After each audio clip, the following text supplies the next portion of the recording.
Are you ready to take your business to the next level and make the money you want so that you can create the impact you desire?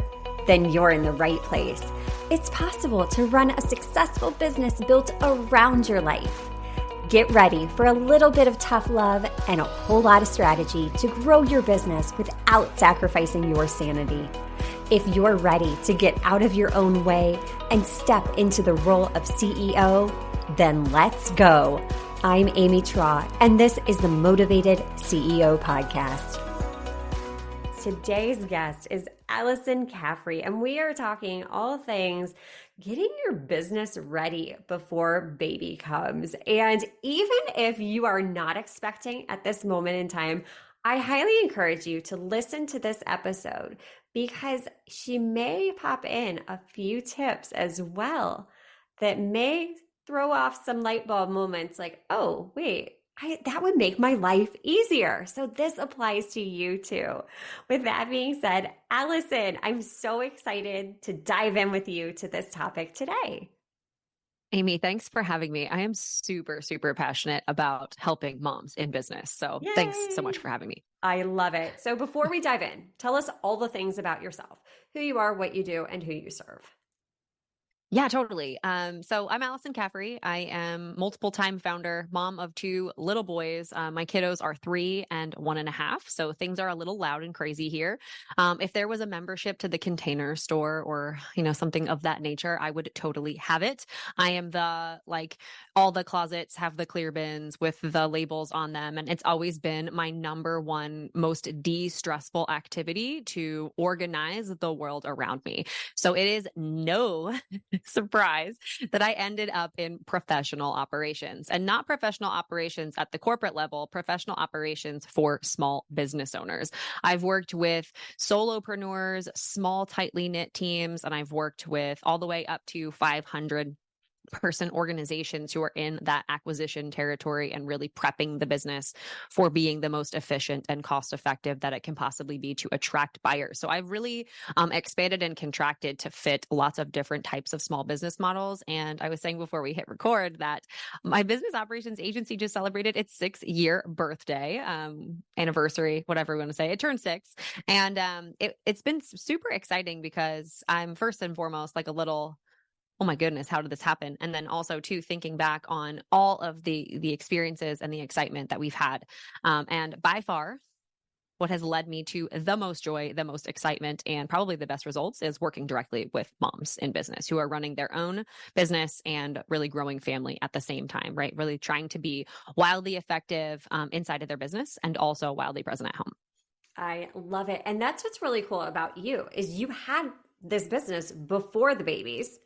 You're now in the thick of toddlerhood and you've done it. You've put in the work to really streamline this process so you understand what it's like before, during, and after. So I would love to dive into some of the strategies that you used when you were pregnant. Like, okay, I'm running this business. How is this going to work as I have this newborn? Like, how do I keep my business from just imploding on itself, which a lot of times does end up happening because we're expecting to run our business the same way after baby as we did before baby. So teach us your strategies. Yeah, it's such a hard question because everybody's motherhood journey is unique and everybody's business ownership journey is also unique, right? We all start businesses to provide different results for different types of people and serve them in different ways. It's one of the most beautiful things I love about entrepreneurship and about parenthood is that there are almost infinite ways to do it and to do it well. And everybody's situation is so unique. And I do want to say that although I have put in a lot of work and I have developed some strategies, I'm still very much a lifelong learner of this process and how to optimize it. So even if you feel like, hey, I'm listening to this podcast and this lady Alyson said she's got it all together, like I super don't. I just have some things that have worked really well with me that I'm excited to share. And I'll admit that my first maternity leave with our first son, Frank, didn't go so hot. I was in the hospital with him. We'd had him on a Wednesday night into Thursday. And then on Monday, I was back in client meetings at our home because I work at home from our home office. And in the middle of that transition, what was happening was we were in the hospital and my husband snaps this photo of me and our first son. I was super relieved, frankly, that the birth process was over. My hair was still kind of a mess, but we had just been moved from the room that he was born in to the room that we would stay overnight in. And the photo that was captured still is like, it's one of those photos that you would like put in a locket if you wore one. Like, it's just so sweet. I always look at it. I'm like, oh man, remember this first photo of me and my son? And then the next scene that he didn't capture was me taking my sleeping baby and putting him in the clear bassinet next to the bed and picking up my phone so that I could feverishly answer Slack messages and emails. And there's not really a ton of very physical representations in your life and in your business around where your priorities lie, but that was mine. And it was a big bonk on the head, especially as an operations strategist. Like, I was actually doing what I do now for businesses then, but this layer of parenthood was just somewhat of an elusive process for me because I'd never been through it before. So what I started doing was starting to solve for the variable, can my business thrive without me, was like the big question that I really wanted to answer.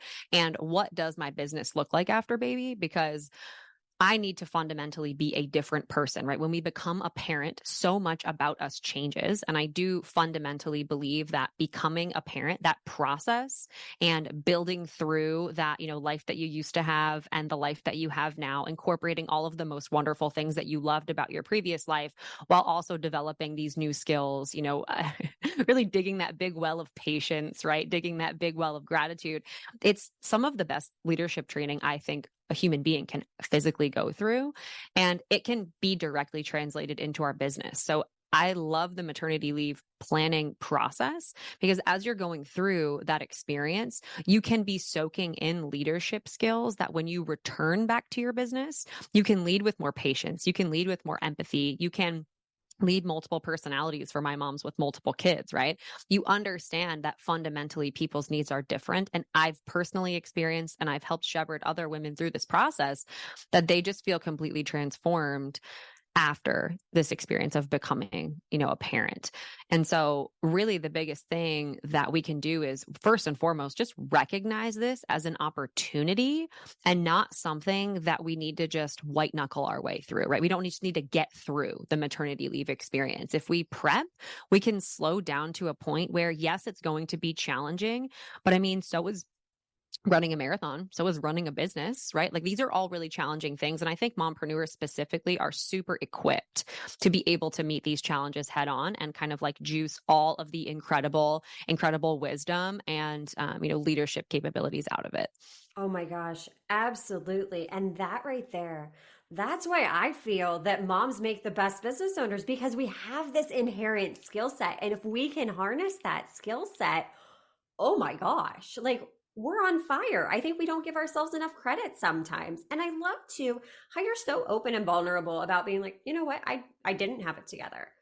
But it's in not having it together, it's in realizing that and reflecting back, taking the time to pause that we can identify those gaps, that we realize, oh my gosh, that's not how I want to be running my business. So I really appreciate you saying that, you know what, I don't have it all together because none of us do. That's the reality.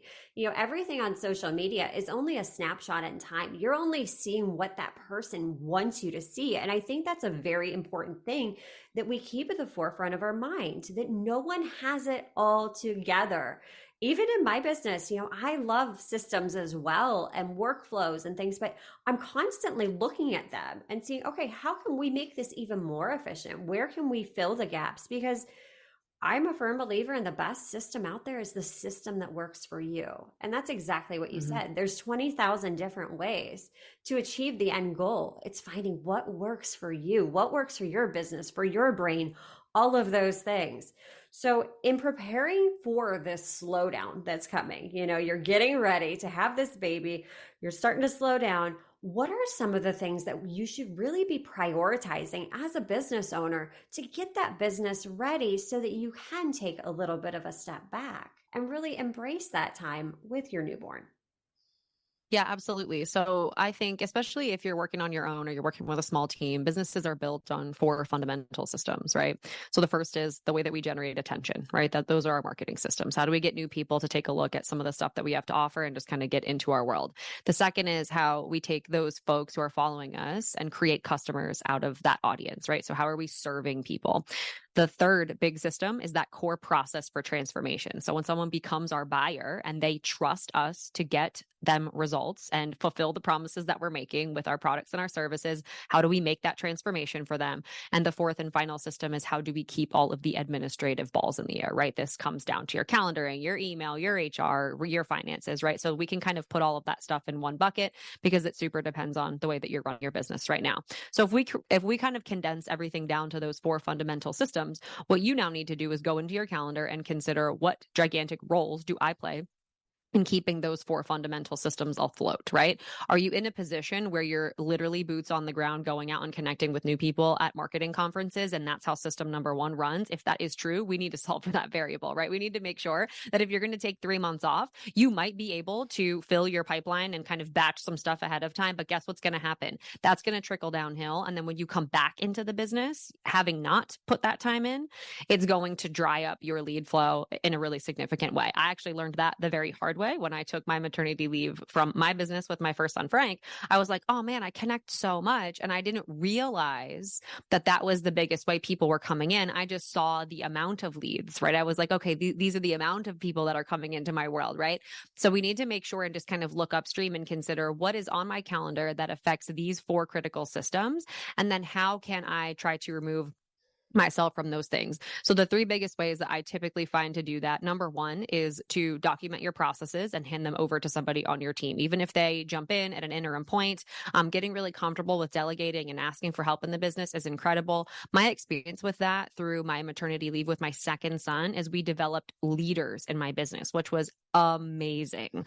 I loved it so much. Had I not taken that second leave and been really, really intentional about it, Lauren, my second in command on my team, she is now my business manager, having her hand in all of our quarterly projects. She is incredible. She would have never up leveled to that level. So there's huge upside in really saying, hey, I'm going to take my hands off the reins here and just let my team go with what I know they're amazing at. The second big thing is just to crystallize what projects you're working on and try to create a production calendar that fits maternity leave in, right? If you know 6-8 months in advance, right, that you are going to be planning for this leave, try to preload your year in a way where you're not handling some of the big growth pushes, at least your involvement in them while you're away. So clear projects is going to be huge.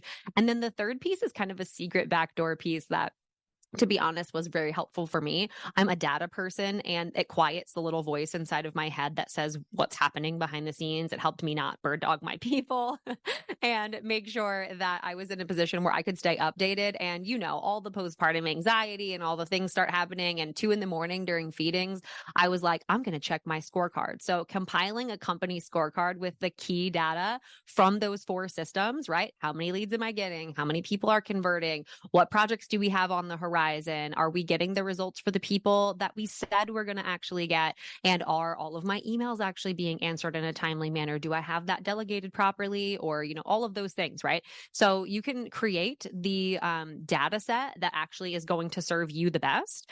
And it's, I'm not kidding, just so transformational when you can just check a quick number instead of, you know, DMing your team on Slack and being like, hey, what's going on here? And then they have to give you all the context and it's just a whole thing.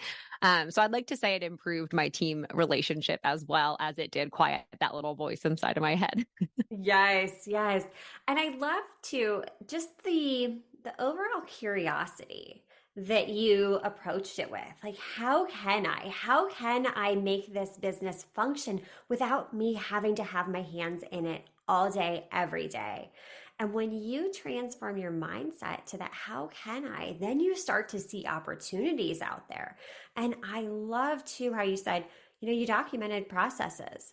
As you were going along, getting ready, you were documenting so that someone else would be able to step in. What did that look like for you? I know for me, I've done like Loom videos where if I'm doing something over and over and I'm trying to onboard, I, you know, just make a video of myself and share my screen so that they can see exactly what I'm doing. What does your process look like? Is it similar, different? What's worked for you? Yeah, I always say that processes are kind of like Russian nesting dolls, right? You've got like the big strategic process, and then you can almost document something down to the temperature of the room when you're onboarding a new client, right? Like it can get really, really daunting. I love to start where you started, Amy, and just first and foremost show someone what I'm expecting using something like Loom. Just say, hey, listen, this is what I'm doing when I go through this process. And the most important thing I think that folks miss is to consider what is the definition of done, and for sure showing the end product, but then also considering what metric, what box can I check? How does that work? Because then that'll help you compile your scorecard too down the line, right? So if folks are being onboarded in a specific amount of time and within a specific set of quality that you've shown in your Loom video, you should really be able to cover both sides of the coin there, right? Consider this is the how, and then this is the timeline, right? So that's typically what I'll add to the end of my processes is just that quick, what box can I check either in my project management tool, or like what number can I fill out inside of my scorecard?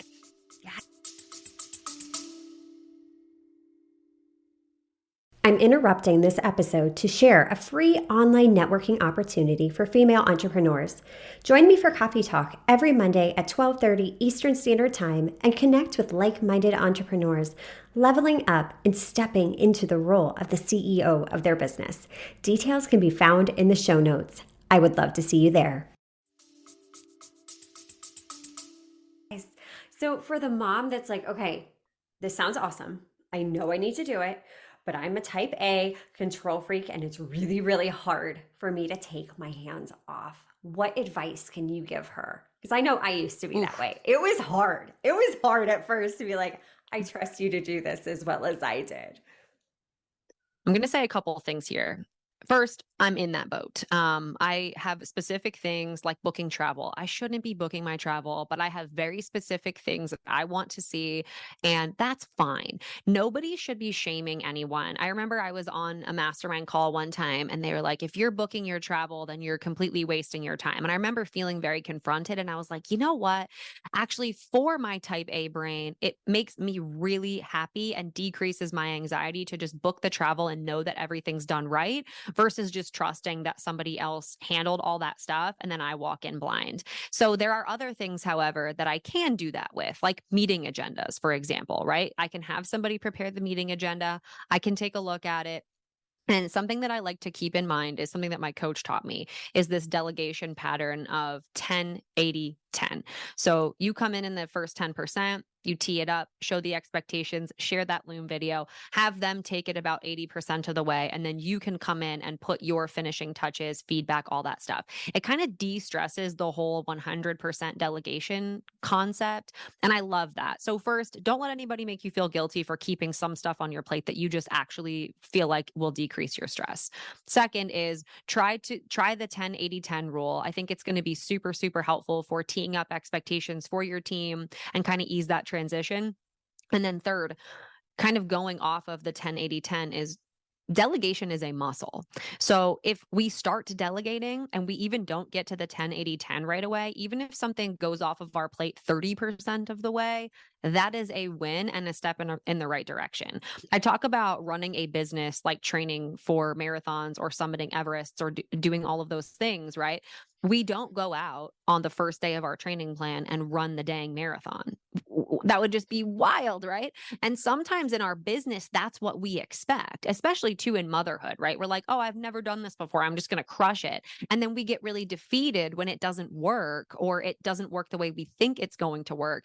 So instead of going back to the drawing board, and I'm not saying lower your expectations of yourself, you can still shoot for that 100% delegation, but just try not to assign a ton of negative emotion. If, for example, you want to get something completely off your plate and then somebody comes back with a couple of questions and you end up doing it 60% and then they end up doing it 40, right? Let's just ask ourselves the question, how can I flip that and make it 60% them next time and 40% me next time? Yeah, no, that I love your muscle analogy because it takes practice. It's not something that you're like, I'm going to hire a VA and then overnight your business is transformed. No, it's a process. And Yes. really being realistic about there's going to be a little bit of of a learning curve to it. Whenever you're starting a new job, like think about when you were working in a 9 to 5 role. Like whenever you're starting a new job, you don't walk in day one completely proficient. You have to really like learn what's going on and have the patience through that transition. And there's a lot of communication that goes with it. I think so often business owners are like, I'm going to hire someone, and then they hire them, and that person can't read their mind overnight, and then they get frustrated, then they get defeated, and Hmm. then it just all blows up. But when you can do exactly what you did and say, you know what, like this is going to take a little like time. It's like a marathon. You can't run it like right away. I mean, I know I'm the person that can't even run a mile without throwing up. So, it takes some practice. It's going to be a little uncomfortable at first, but honestly, I feel like the more you do start to delegate, it gets easier. Like it's gotten a lot easier for me because now I have like awareness too for myself of, okay, here's how I need to communicate more clearly, because it's not always them. It can be a lot of it, is about us. It can be a mirror for us, and where the gaps are, it really makes those gaps more apparent. So then you can use that as an opportunity to fill those gaps and make your business run even better, even smoother, more efficiently, so that you're more hands off, which is amazing. I love that you brought that up too, because I think a lot of leaders will immediately look to their team as the one at fault for the Yeah. delegation process not going well. But really, if we can always be looking back at how can I make this easier for this person, right? Because imagine walking into a business, like you're saying, not knowing anything and being expected to provide some incredible results, right? You would want to be met with that patience and that grace. So meet your team there, right? Meet them where they are, because they don't know what's in your brain. They've never been in your, shoes before. And I know for me, it's definitely a big practice. It really is. It's always a big practice. Yeah, that's just it. It's practice. It is practice. And we need to give ourselves a little bit of grace along the way. Alyson, these were awesome tips, not just for moms to be, but for all of us as business owners.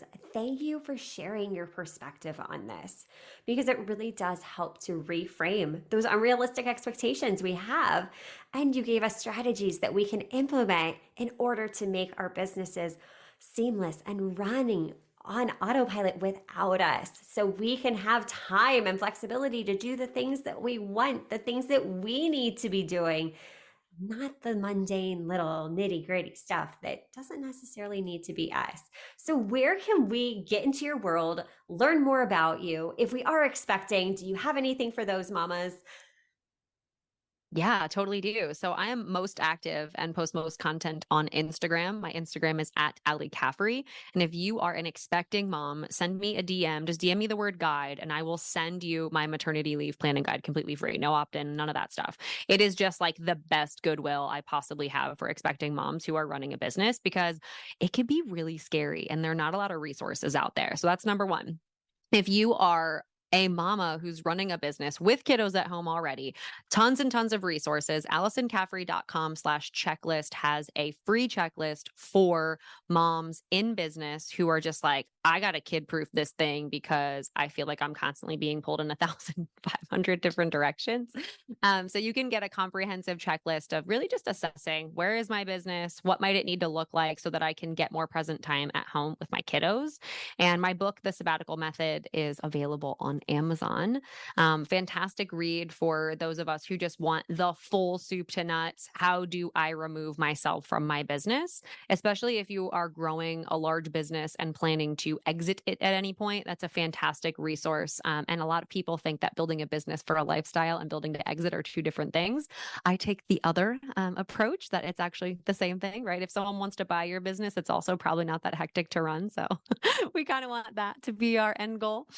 But yeah, those are all the fun resources that I have, and super passionate about helping parents in business, moms who are expecting. So if you're listening to this and you're like, I have 1,000 questions, Alyson, I'm just ready to implement or whatever. I love questions. And I also answer all my DMs, which is very, not common these It is days. not common anymore. Yeah. Especially with some of these bigger companies. And Yeah, a lot of times you're talking to a bot. There are crazy tech things on the back end. So definitely slide into her DMs, get into her world. She is truly the systems expert. She will give you control back, control of your time, control of your business, so you can truly build the business around your life. Allie, thank you so much for being here today. I appreciate you. Yeah, thanks, Amy. I had a blast. Thanks for having me. And until next time, mamas, stop dreaming and start taking messy action. You've got this. Are you loving what you're hearing? Do us a favor and hit that subscribe button so you don't miss an episode.